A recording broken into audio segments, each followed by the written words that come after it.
Hello everyone and welcome to another video. This story was sent to me by a viewer of this channel. She was almost taken in by a romance scammer, but she told a friend of hers about the person she was talking to online, and her friend warned her that the person she was talking to might not be genuine. My viewer described what happened to her as catfishing. Wikipedia says catfishing is a deceptive activity where a person creates a fictional persona or fake identity on a social networking service, usually targeting a specific victim. The practice may be used for financial gain. This is the story in my viewer's own words.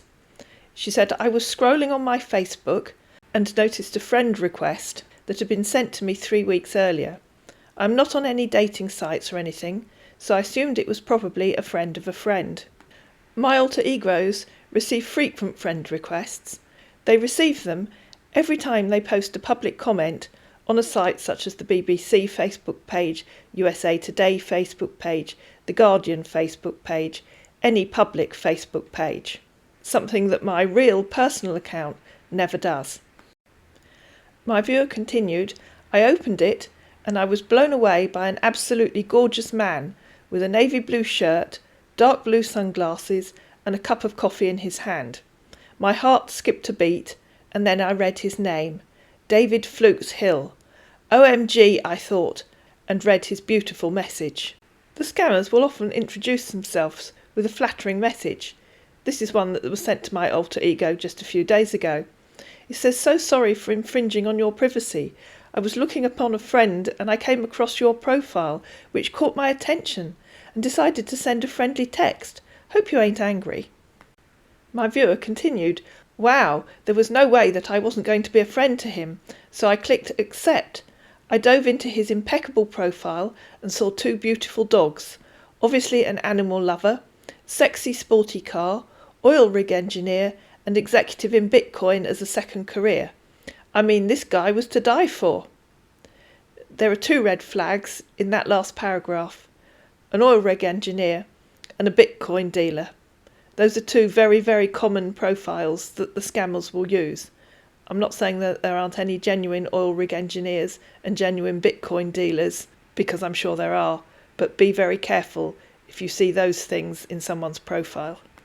"We started up a chat," she continued, "and soon became enthralled with each other. He seemed so interested in me, and we spent 3 days just chatting constantly. It was amazing." Then came the sob story, designed to gain the victim's sympathy. "He told me that he was on an oil rig off the coast of Morocco. He came from Florida. He was the only child. His mother was poorly, and he loved her dearly. His father had passed away, and he was committed to taking care of his mother.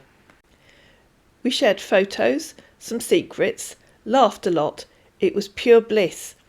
I started noticing that every now and again his English was a bit off, like he was foreign.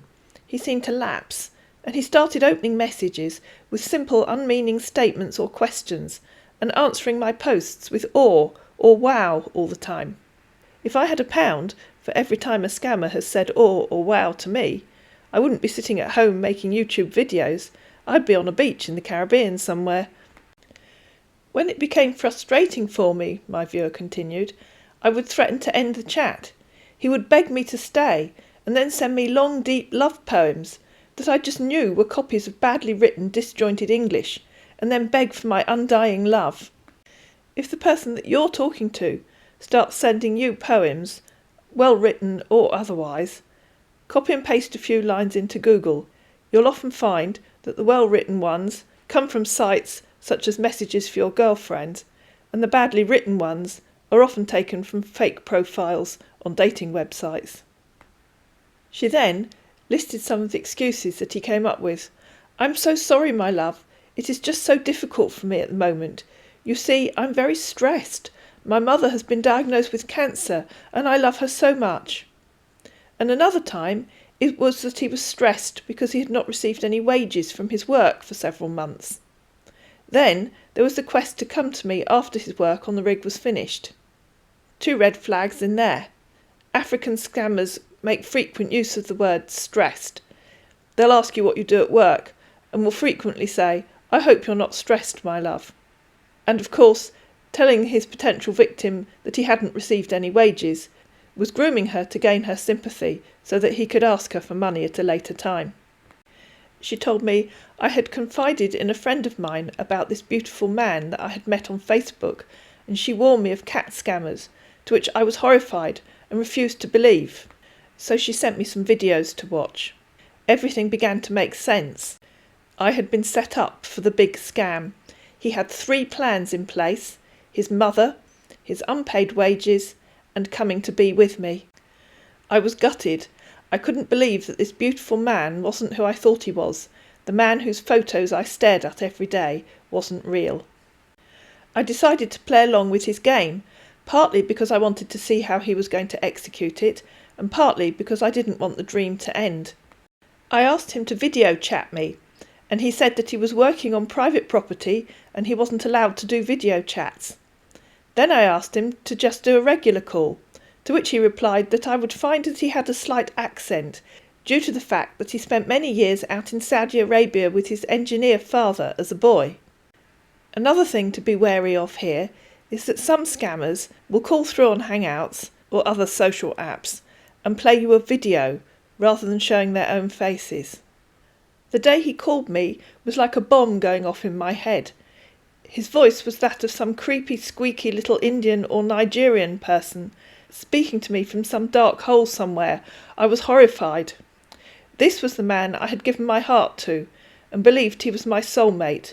Well, let me tell you, it was a hard one to swallow. I am just thankful that I may have lost my heart, but at least I still have all my money.